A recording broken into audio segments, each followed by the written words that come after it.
Ce cours vise de manière directe les non-juristes qui s'intéressent aux problèmes environnementaux et à la question du développement durable et aux enjeux contemporains et même les enjeux de demain que ça comporte.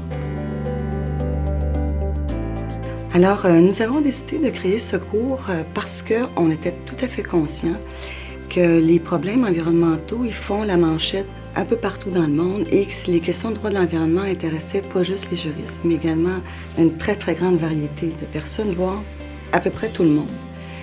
Et qu'il y avait donc une demande pour ces profils très, très variés d'avoir de meilleures connaissances, d'approfondir leurs connaissances sur comment l'État assure la protection du milieu dans lequel on vit.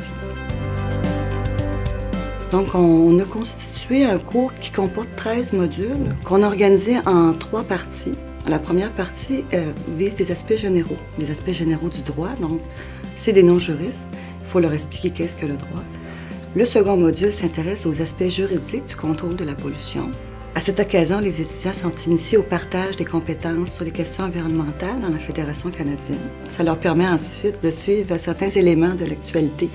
Et dans la troisième partie, nous abordons les aspects juridiques de la mise en œuvre du développement durable et certaines thématiques transversales.